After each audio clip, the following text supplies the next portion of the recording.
Okay, so Pro Mist filters, Cinebloom filters, diffusion filters, whatever you want to call them, are all the rage right now. All sorts of companies are producing them, and for good reason. They look really good on digital cameras. They soften that image, make it look a little bit less sharp, make those highlights look a little bit more bloomy and nice in general. But these filters can run you like $50, $100 plus, and that's quite expensive if you don't plan to use it all the time. So today I'm going to be showing you a super quick method to do it in post, basically. Of course, it's not perfect, but it takes you pretty much most of the way, and I think it looks pretty great and makes your footage look a lot softer, a lot smoother, and a lot more cinematic. Now really quickly, if you don't know what a Pro Mist filter is, basically it's a filter that goes on the front of your lens that has a look that's almost like it's coated in a sea mist, like a little bit of sea spray, a little bit of salt covering the lens just to make it look a little bit softer. And what this does to your image is basically when the light hits the lens, hits the filter, it diffuses a bit, it refracts the light, it makes it bloom out, just giving you a softer image. So in the barest sense, that's what a Pro Mist filter does. And yeah, let's just jump into how you do it in post.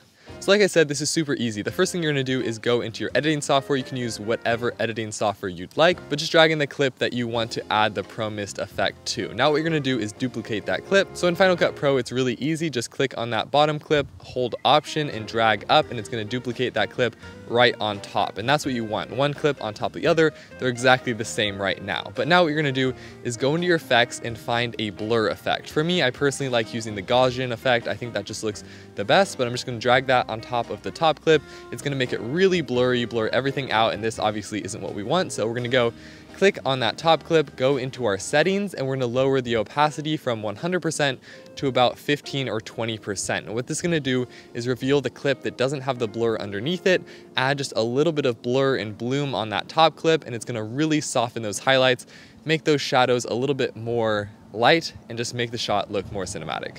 I do want to make it clear that this effect for Cinebloom in post wasn't my idea at all. Tons of people have done it in the past, but I just think it's a super simple effect that if you don't know about it, you should know about it, and it really just ups that production value. And it isn't too aggressive of an effect. That's the whole point of it, is to be nice, soft, and subtle. Just add that nice bloomy look over your footage. And at first glance, a lot of the before and after clips with this effect applied and not applied aren't super obvious. Like, you can't immediately tell which ones have the bloom and which ones don't. If you toggle it on and off, you can definitely see the difference, but again, subtlety is the point. Just so you can see how this method actually affects your footage, I'm gonna be jumping into post and just showing you some before and afters with this effect applied. Okay, so the first example I want to take a look at is this nice landscape right here, and as you can see, with the diffusion applied to it, it makes it a bit softer. So if we turn it off, you can see it's more contrasty. On, it's a bit softer. And if we take a look over here at our waveform, this is what happens with every single clip that you apply the Pro Mist effect in post to. As you can see, if we turn it off, it raises the highlights and lowers the shadows. If you turn it on, lowers the highlights, raises the shadows, and basically what that means it's doing is just making the shot a little bit less contrasty, which in turn is making it softer and more pleasing to look at. So let's quickly just zoom in here, like 75%, and I really want you to pay attention to the sky right here. So let's turn it off really quickly. You can see that it's pretty contrasty, lots of shadows in here, and the sky pretty much just comes up straight to the edges and makes it look quite harsh. But when you turn on the effect, you can see what it does is basically blur out that difference, make it a softer transition so it's not quite as harsh, and again makes it more pleasing to look at. Now the second example I want to show you is this little mock interview I did, and this is a great example because Cinebloom and diffusion is great for skin tone. So if we look at this right now, if I turn off the Cinebloom, you can see it's quite contrasty. If I zoom in again to 75%, you can see that there's some bright highlights over here and some dark shadows and not too much transition. It's quite a harsh transition here. But if we turn on the Cinebloom or the diffusion or whatever you want to call it, you can see that it greatly softens that divide, makes the highlights darker, makes the shadows a little brighter, and just overall softens that image, and also softens this edge here between the background and our subject. So you can see it just makes that a little bit softer.